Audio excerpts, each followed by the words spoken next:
이놈의 세상 확 뒤집어졌으면 좋겠다. 여러분 그런 생각 해보신 적 있으십니까? 세상이 바뀌어야 돼. 세상이 바뀌어야 돼. 그런 생각 해보신 적 있습니까? 자, 세상이 확 뒤집어졌으면 좋겠다 라고 생각하는 사람의 상황이 어떠할까요? 좋은 상황일까요? 나쁜 상황일까요? 예. 사람들 중에는 현재의 상황이 계속됐으면 좋겠다고 생각하는 사람들이 있을 것입니다. 또 반면에 현재의 상황으로는 안 돼. 뭔가 달라져야 돼. 뭔가 변화돼야 돼. 라고 생각하는 사람도 있을 것입니다. 모두 자기가 처한 상황에 따라서 생각하는 것들이 다를 것입니다. 자신에게 좋은 것이 많은 경우에는 이대로 가는 게 좋겠다고 생각할 것이고, 불편한 게 많으면 달라져야 한다고 생각할 것입니다. 자, 지금 오늘 본문을 쓴 사도 요한의 상황은 어떠할까요? 사도 요한은 지금 로마의 폭력과 불의와 이렇게 직면하고 있어요. 로마의 황제들 중에서 가장 잔인하다고 이렇게 평가받는 그러한 황제 치하에서 살고 있습니다. 또 예루살렘은 아주 폭격을 맞은 도시처럼 완전히 파괴되었고, 기독교인들은 지금 박해를 받고 있어요. 예수 그리스도에 대한 신앙을 가졌다는 이유 하나만으로 그들은 체포되었고, 콜로세움에서 맹렬한 그러한 아주 프로 전투사들이죠. 프로 격투사들과 싸우고 아주 굶주린 맹수들과 싸워야 했습니다. 그리고 아주 비참하게 죽어갔어요. 그런데도 그 악을 막아내거나 피할 길이 전혀 없었습니다. 자, 하나님이 그러한 세상을 보시고 이 세상을 그대로 내버려 둬도 되겠다라고 생각하셨을까요? 이 세상을 이대로 내버려 두면 안 되겠다라고 생각하셨을까요? 하나님이 이 세상을 그냥 내버려 두면 안 된다고 생각하셨습니다. 그래서 하나님이 새로운 세상에 대한 비전을 제시하십니다. 그것이 요한이 본 환상이에요. 요한이 본 환상은 새로운 세상에 대한 꿈입니다. 비전이에요. 하나님이 주시는 것이죠. 이것은 마침내 우리에게 완성될 세상이에요. 여러분, 로마 시대의 폭력과 또 그러한 불의, 그때만 있었습니까? 지금도 여전히 있지요. 지금 지구촌 저쪽에서는 전쟁이 일어나서 얼마나 많은 사람이 무고히 죽어가고 있어요. 불의해 보이는 세상이 여전히 존재하고 있다는 것이죠. 자, 요한이 꿈꾼 그 세상은 불공정한 세상이 단지 공정한 세상으로 바뀌는 정도가 아닙니다. 이 우주 전체가 완전히 새롭게 창조되는 세상이에요. 그래서 그것을 성경은 뭐라고 말하고 있냐면 처음 것들이 다 지나갔음이라라 이렇게 얘기해요. 처음 것들이 다 지나갔다. 그러니까 지금 우리가 살고 있는 이 세상의 질서, 이것이 다 지나간다는 거예요. 이 세상의 가치관도 끝난다는 것입니다. 그래서 새로운 질서가 세워지고 새로운 가치관이 지배하는 세상, 이 세상에 대한 비전을 이제 요한이 오늘 본문에서 이렇게 이야기합니다. 1절부터 쭉 보시면 내가 새하늘과 새 땅을 보니, 새하늘과 새 땅으로 이렇게 이루어진 세상입니다. 처음 하늘과 처음 땅이 없어졌고 바다도 다시 있지 않더라. 이런 세상이 어떤 세상일까요? 여러분, 이런 세상은 실제적인 묘사라기보다는 은유입니다. 은유. 새로운 세상에 대한 그런 은유다. 여러분이 이렇게 생각하면 돼요. 뭔가 있겠죠. 뭔가. 그러나 이런 하늘과 이런 땅은 아니고 하나님이 주시는 새로운 하늘과 새로운 땅이죠. 새 하늘과 새 땅.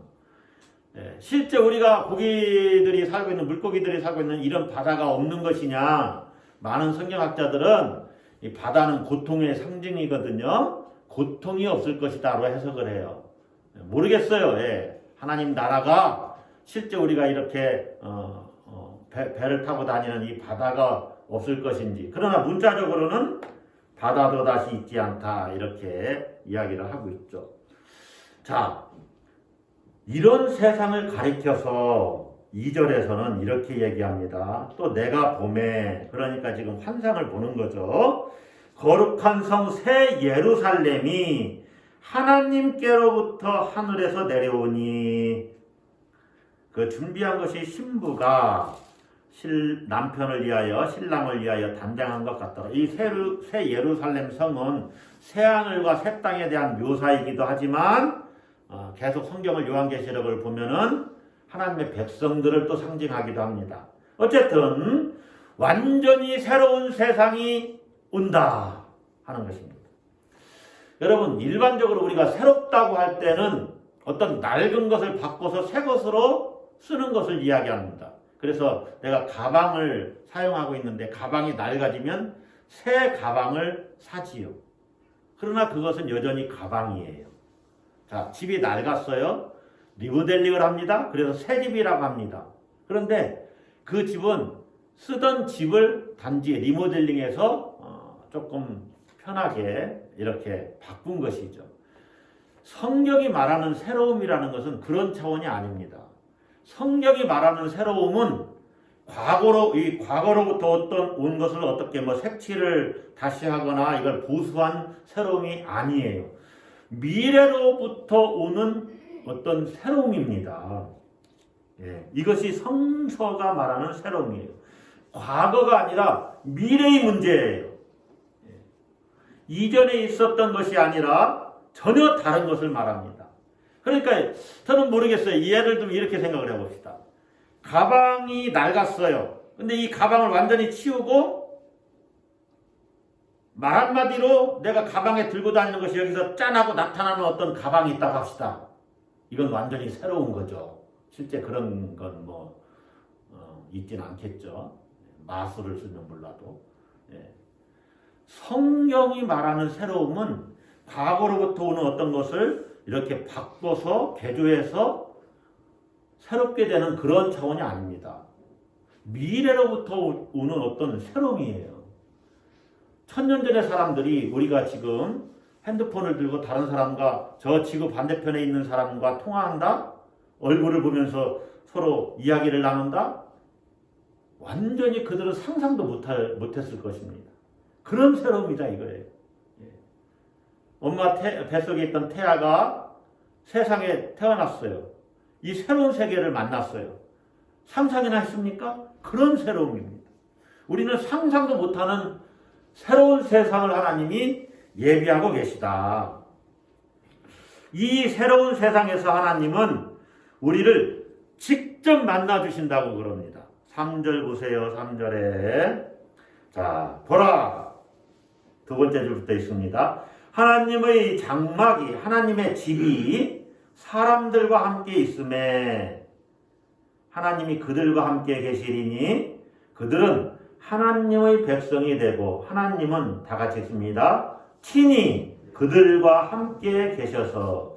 자, 이 성경을 읽으면 그럼 지금 하나님은 우리와 함께 계시는데 친히 우리와 함께 계신 것은 아닌가 하는 의문을 가질 수 있습니다. 실제로 그렇습니다, 여러분. 하나님이 친히 우리와 함께 계신다는 본문의 표현은 하나님의 통치가 실제로 친히 이루어지는 것을 이야기해요. 지금 온 세상은, 지금 우리가 살고 있는 이 세상은 하나님의 통치가 직접적으로 이루어지는 것이 아닙니다. 하나님의 통치가 이루어지지 않는 부분도 너무나 많아요. 그래서 불의가 있는 것이고 악이 있는 거예요. 하나님의 통치가 직접 이루어지는 세상은 불의가 없습니다. 절대 선이신 하나님의 선함만이 이렇게 그 나라에 가득 채워지는 것이죠. 그러나 새로운 세상에서는 하나님이 친히 그의 백성들과 함께 계셔요. 그래서 여러분이 모든 생명의 실체들을 직접 보게 될 겁니다. 예. 감춰졌던 모든 것들이 그대로 드러날 거예요. 하나님의 뜻이 무엇인지 분명하게 알게 되고 하나님이 누구신지 확연하게 그 세상에서는 드러나게 된다는 것이죠. 할렐루야. 기대되지 않습니까? 또 정말로 부활하신 예수님을 우리가 눈으로 볼 거예요. 예. 그 나라에서. 얼마나 기대됩니까? 여러분, 이 새로운 세상에서는 그럼 어떤 일이 일어나느냐? 4절을 한번 보세요. 자, 4절은 다 같이 읽습니다. 모든 눈물을 그 눈에서 닦아주시니 다시는 사망이 없고 애통하는 것이나 곡하는 것이나 아픈 것이 다시 있지 아니하리니 처음 것들이 다 지나갔음이러라. 자, 이 구절에 열거되는 항목들은 우리가 세상에 살면서 피하고 싶은 것들입니다. 이 항목들은 이렇게 하나씩 따지고 보면 어찌 보면 우리를 불행에 떨어뜨리는 거예요. 예. 눈물 흘릴 일들이 있지요. 애통하는 것, 사망, 곡하는 것, 아픈 것. 예. 이런 것들은 우리를 불행에 떨어뜨립니다. 그래서 세상을 사는 동안 사람들은 사회에서나 가정에서 개인에게 이런 것들을 줄여나가는 것이 최선이라고 여기면서 그렇게 살아가요. 그래서 할 수만 있으면 이런 것들을 줄여나가려고 합니다. 병원에 가는 이유가 뭡니까? 아픈 고통을 감소시키고 정상적인 삶을 살기 위한 노력이지요. 예. 그런데 이 세상에서는 이런 것들이 완전하게 해결되지 않습니다. 역사가 계속되는 한해는 이 땅에서 이런 것들이 완전히 해결되지 않아요. 끊임없이 있을 거예요. 눈물을 흘릴 일, 사망도 있지요. 또 애통할 일도 있습니다. 통곡도 있고 그리고 아픈 것도 있어요. 그러나 새로운 세상에서는 이런 것들이 완벽하게 해결된다는 것이죠. 인간을 불행케 하는 이 요소들이 완전히 해결됩니다. 그래서 더 이상 눈물이 없어요. 사망도 없고 애통하는 것, 곡하는 것, 아픈 것 이런 것들이 다시 있지 않다는 이야기입니다. 완벽한 만족, 완전한 만족이 이루어지는 것이죠. 자, 이것에 대한 표현을 6절에서 어떻게 말씀하시냐 한번 봅시다. 또 내게 말씀하시되 사도 요한에게 주께서 말씀하시는 것입니다. 다 같이 읽습니다. 이루었도다. 나는 알파와 오메가요 처음과 마지막이라. 내가 생명수 샘물을 목마른 자에게 값없이 주리니. 생명수 샘물을 목마른 자에게 값없이 준다. 오늘 설교는 사실 이 6절 말씀을 같이 한번 깊게 나눠보려고 하는 거예요. 눈물, 곡하는 것, 애통하는 것, 사망이 없다. 아픈 것이 다시는 없다. 이 표현을 한마디로 말하면 생명수 샘물로 요약해 볼 수 있어요. 예. 자, 생명수 샘물을 값없이 주신다는 거예요. 값없이 주신다. 여러분, 새로운 세상에서 하나님께서 생명수 샘물을 값없이 주신다고 하는데 그러면 새로운 세상에서만 이 생명수 샘물을 주시는 것이냐? 한번 질문을 해봐야 되겠죠? 이 땅에서는 우리가 하나님이 주시는 생명수 샘물을 맛보지 못하는 것인가? 현재 우리는 그것을 경험할 수 없는 것이냐? 어떻게 생각하십니까? 경험할 수 있습니까? 없습니까? 네. 여러분, 요한이 바라본 이 환상은 궁극적인 미래에 이루어질 일이 분명합니다. 그런데 궁극적인 미래에 이루어질 하나님의 새로운 창조만을 말하는 게 아니에요. 이 궁극적인 미래는 이미 지금 여기서 생명의 능력으로 경험되는 것들입니다. 생명수 샘물이 뭐냐? 그것을 내가 느낀다면, 안다면 궁극적인 미래에 경험되는 이 생명수 샘물을 지금도 나는 느끼고 체험하고 경험하면서 살 수 있다는 거예요. 왜 그러느냐? 하나님 안에서는요, 처음 창조와 현재와 궁극적으로 이루어지는 그 미래, 새로운 창조죠. 완성될 이 새로운 나라, 새 창조, 이것이 모두 다 하나이기 때문에 그래요. 하나님 안에서는. 그래서 여러분이 이 하나님의 이 첫 창조를 지금 우리는 경험할 수 있어요. 창조의 신비를 계속 들여다보면 하나님이 이렇게 창조하셨구나. 어떻게 설명을 하는 게 가장 좋을까 생각을 해보다가 제가 예전에 경험했던 것인데요. 정확히는 어딘지 모르겠습니다. 학교 다닐 때인데 가평인지 어딘지 하여간 다리를 건너야 될 일이 있었어요. 다리가 굉장히 멉니다. 한 500m, 1km는 되는 것 같아요. 한강도 여러분 보통 1km는 넘습니다. 다리 거리가. 그런데 이제 이렇게 난간을 세워놨잖아요. 이렇게 쭉 세워놨는데 쇠파이프를 쭉 세워놨는데요. 저쪽 끝에서 먼저 건너간 사람이 있고 아직 건너가지 않은 사람이 있는데 저쪽 건너간 사람이 끝에서 이 쇠파이프를 손으로 둥둥둥둥 치는 거예요. 근데 소리는 안 들려요. 근데 한번 들어보라고 막 소리를 치는 거예요, 저기서. 그래서 이 쇠파이프에 귀를 대고서 가만히 들어보니까 소리가 진동도 전해져 오고 소리가 들리는 거죠, 둥둥둥둥. 여러분, 하나님 나라, 궁극적으로 이루어질 하나님 나라에서의 그 생명의 역동성이 이 쇠파이프를 타고 여기까지 전달해오는 이쪽 끝에 있는 내가 가야 할 미래잖아요. 저쪽 끝은. 근데 거기에서 요동치는 생명의 역동성이 진동으로 여기까지 전해지고 있다는 거죠. 그런데 그 진동은 아주 미약하기 때문에 잘 느껴지지 않습니다. 그러나 귀를 쇠파이프에 대고 집중하는 사람들은 그 진동을 느낄 수 있어요. 소리도 들립니다.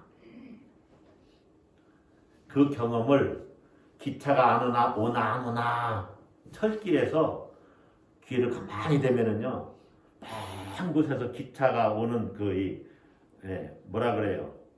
칙칙폭폭이 아니고 덜그덩 하는 이 기차 바퀴 소리가 들립니다. 실제로. 그러나 계속 크게 들릴 때까지 그러고 있으면 안 됩니다. 많이 귀를 떼고 피해야 됩니다. 제가 그걸 많이 경험을 해봤어요. 예전에 우리 할머니 집이 기찻길에서 한 300-400m 떨어진데 그런 데 있었거든요. 가끔 철길로 놀러 가면 이렇게 귀를 대봐요. 그럼 기차가 오는 소리가 정말 들려요. 그리고 한참 있다 기차가 정말 옵니다. 하나님 나라의 그 생명의 역동성을 내가 여기에서 살면서도 체험하고 느낄 수 있다는 것이죠. 사도 요한은 이렇게 저쪽 먼 미래에서 오는 미세한 진동을 느낀 사람이에요. 보좌에 앉으신 이 음성을 들었다니까요. 그분은 만물을 새롭게 하는 분이고 생명수 샘물을 주시는 분입니다. 자, 5절을 보세요. 보좌에 앉으신 이가 이르시되 보라 내가 만물을 새롭게 하노라. 내가 생명수 샘물을 목마른 자에게 값없이 주겠다. 여러분, 생명수 샘물을 누구에게 주겠다고 그랬습니까?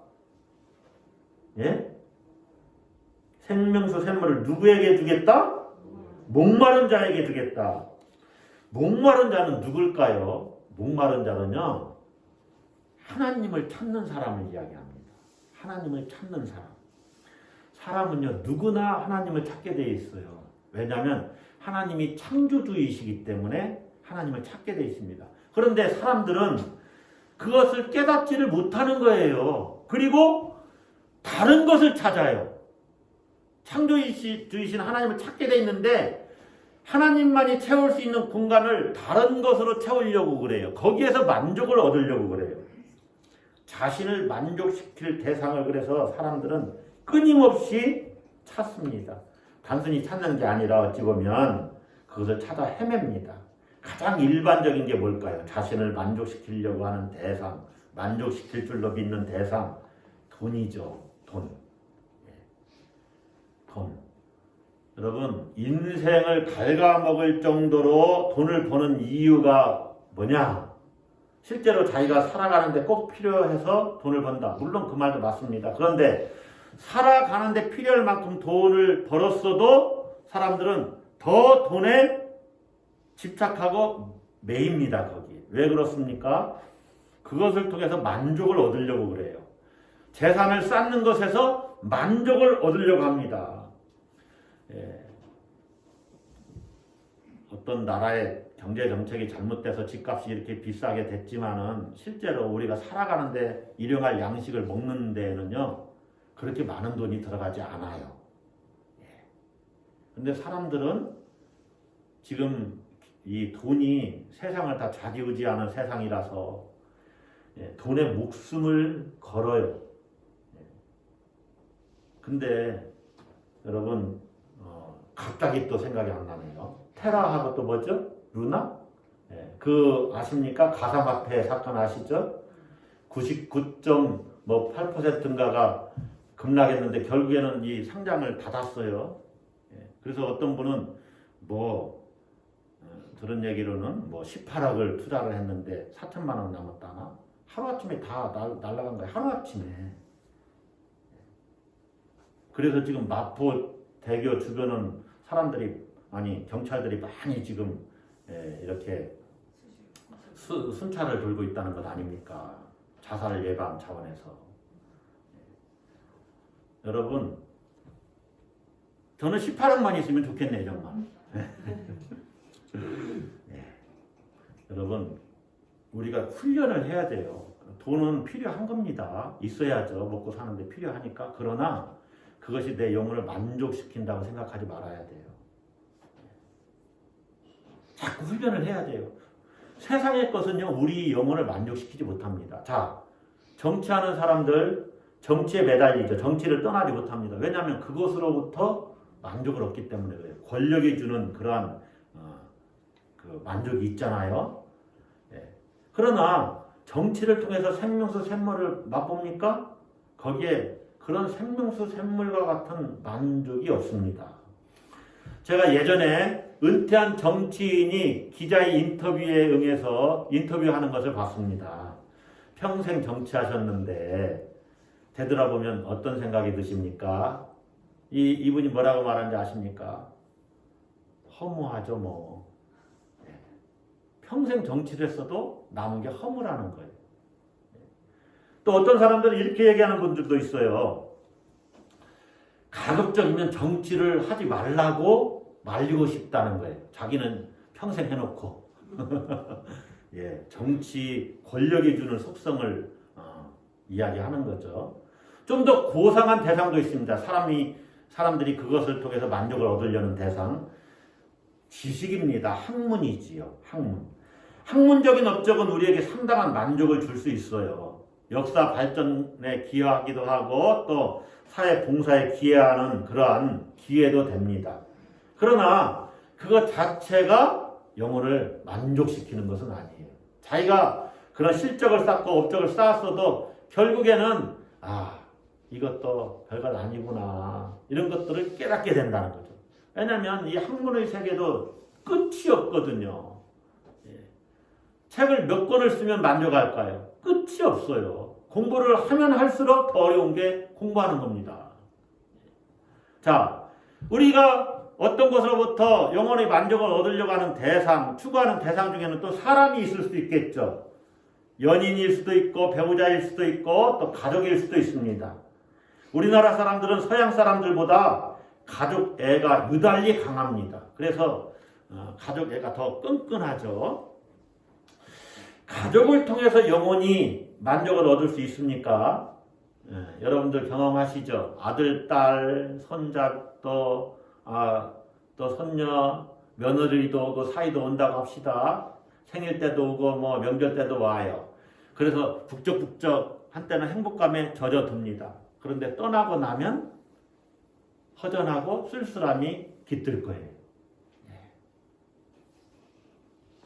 그 어떤 황홀한 인간적인 경험도 우리 내면을 충만하게 채워주지 못한다는 거예요.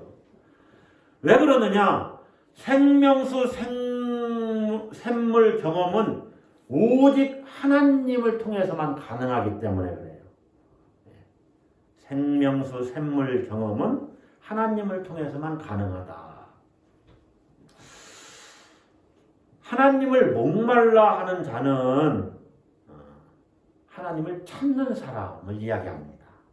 돈에 목말라 하거나 또 어떤 그 학문에 목말라 하거나 정치 권력에 목말라 하거나 또 사람에게 목말라 하는 것이 아니라 본문이 말하는 만물을 새롭게 하시는 분, 만물을 창조하고 보존하시고 또 새롭게 창조하실 그 하나님. 그래서 알파와 오메가가 되시는 그 하나님을 목말라 하는 사람을 가리키는 것입니다.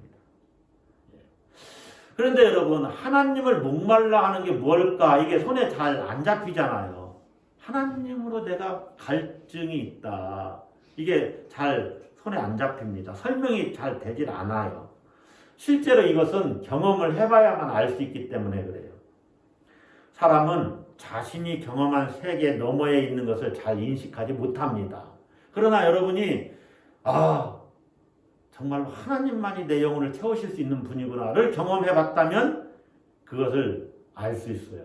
세상에 아무리 위로를 줘도 위로가 안 되는데 하나님이 그래 내가 너의 아픔과 슬픔을 안다라고 위로를 주실 때 하나님만이 내 영혼을 채우실 수 있구나. 이것을 경험하는 것이죠.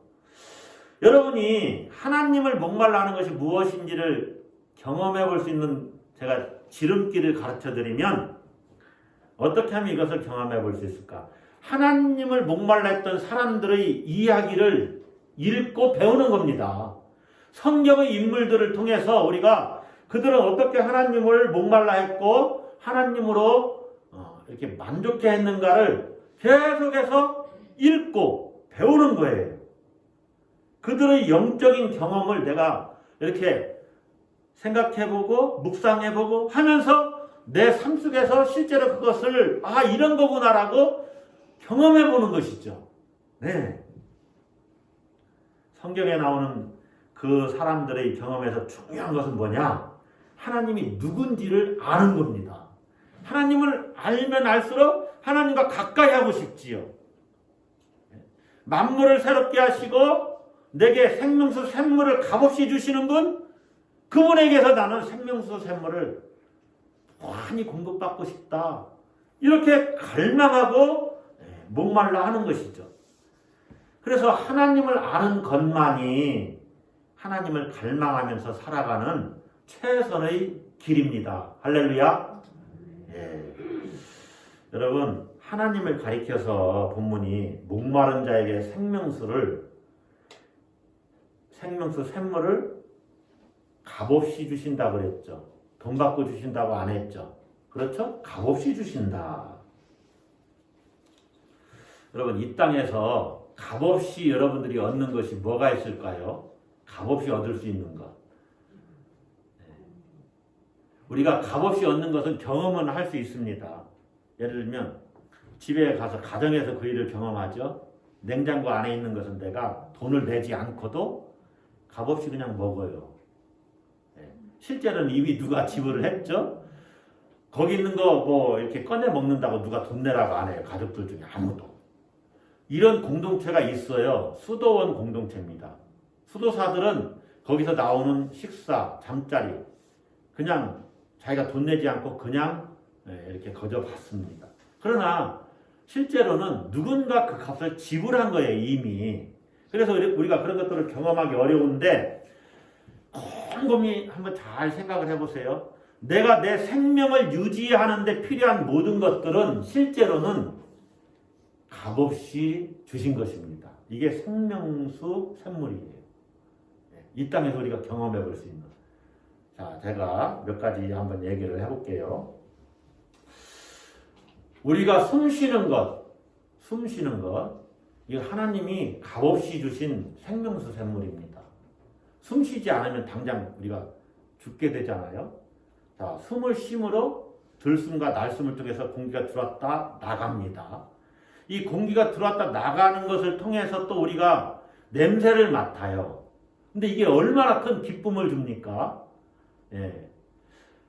저는 이 냄새도 가만히 보니까 뭐 이게 고기를 굽는 냄새인지 풀이 타는 냄새인지 이 정도는 구분을 하겠지만 이게 돼지고기 타는 냄새인지 소고기 타는 냄새인지를 잘 몰라요.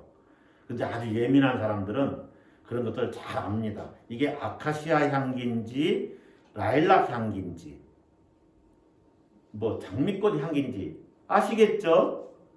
그러면서 생명의 신비를 경험하는 거예요. 야, 이 꽃에서 이런 냄새가 나네. 야, 이 꽃을 하나님이 창조하셨는데 하면서 생명의 풍성함을 느낍니다. 여러분, 숨쉬기를 통해서 우리가 생명의 풍성함을 누릴 수 있어요. 어떤 사람들은 그렇게 꽃 냄새를 맡으면서 꽃이 자기에게 말을 걸어온대요. 저는 아직 그 단계는 모르거든요. 예.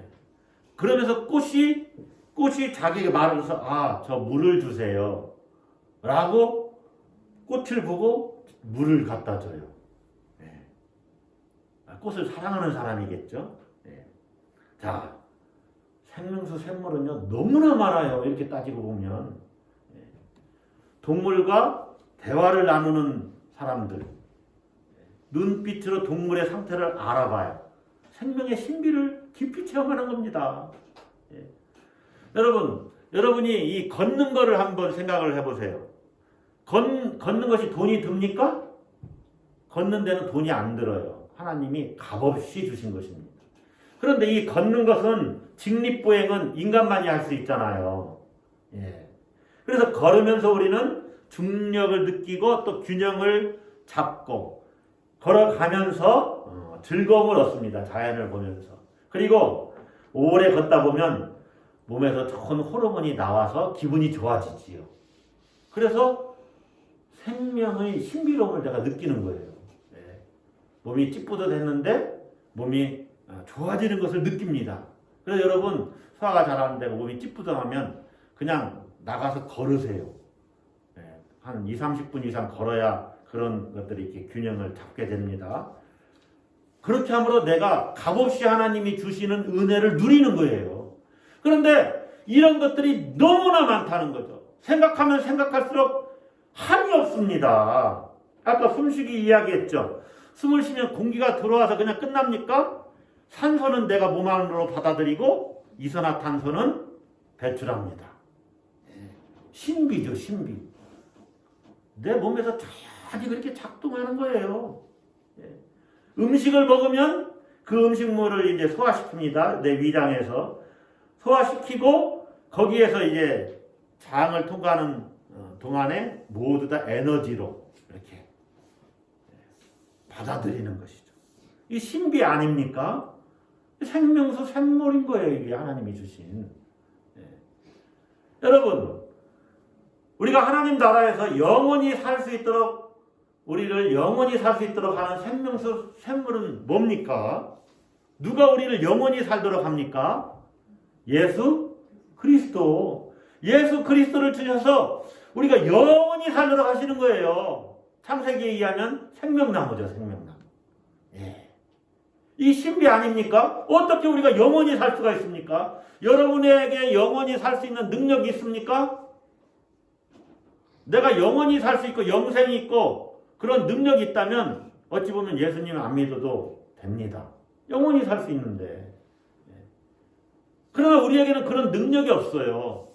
하나님께서 값없이 생명수 샘물, 생명수 샘물은 생명의 원천이거든요.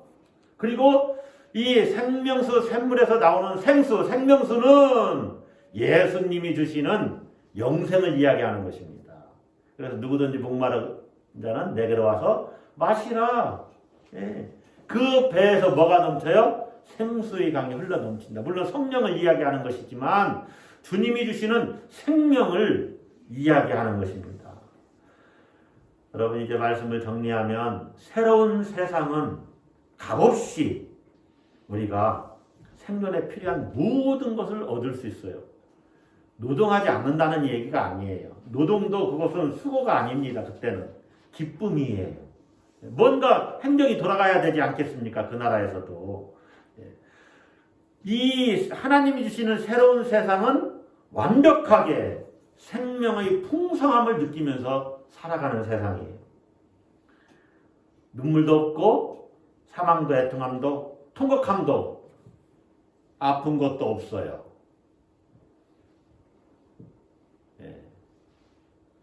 아픈 것도 없어요. 아픈 것도 없어요. 생명수 샘물을 값없이 얻습니다. 그 세상에서 우리는. 그것을 미래에만 느끼는 것이 아니라 지금 우리가 하나님이 주시는 예수 그리스도를 통해서 주시는 이 생명이 무언가를 계속해서 거기에 집중하고 귀를 기울이면 우리가 이 땅에서 쇠파이프를 통해서 오는 진동을 내가 느낄 수 있는 것처럼 느끼고 경험합니다. 하나님께서 이렇게 경험케 하셔요. 누구를 통해서? 성령을 통해서 깨닫게 하셔요. 그래서 감동받고 내게 생명이 있구나를 알게 돼요. 여러분 생명 다른 것 아닙니다. 예수 그리스도의 생명에 접해져 있는 것이 생명이에요. 연결되어 있는 것이 생명이에요. 다시 말하면 예수 그리스도와 교제하는 삶, 그 삶을 누리고 있는 것, 그것 자체가 생명입니다. 할렐루야. 예. 그러므로 여러분 나에게 영생이 있는가 의심하지 마세요. 내가 지금 예수님과 사귀고 있고 교제하고 있으면 하나님의 아들 그분이 주시는 생명의 풍성함을 내가 맛보면서 살아가요. 그리고 눈이 떠지죠. 얼마나 내 삶에 생명의 풍성함이 있는지. 여러분 영생은 하나님이 보내신 자 예수 그리스도를 아는 것이라고 하지 않습니까? 요한복음 17장 3절에 예수님을 내가 알고 있고 그분과 사귀고 있다면 교제하고 있다면 나에게 생명이 있어요. 그래서 나는 더 풍성해지는 것이죠. 여러분 사슴이 시냇물을 찾듯이 하나님을 갈망하시기를 바랍니다. 그러면 주 예수 그리스도께서 그 배에서 여러분 배에서 생수의 강이 흘러 넘치게 하실 것입니다. 하나님께서 생명수 샘물을 값없이 주심으로 생명의 풍성함을 누리게 하실 것입니다. 할렐루야. 여러분은 목말라 하고 있습니까? 목마른 자입니까? 하나님을 갈망하고 있습니까? 기도하십시다.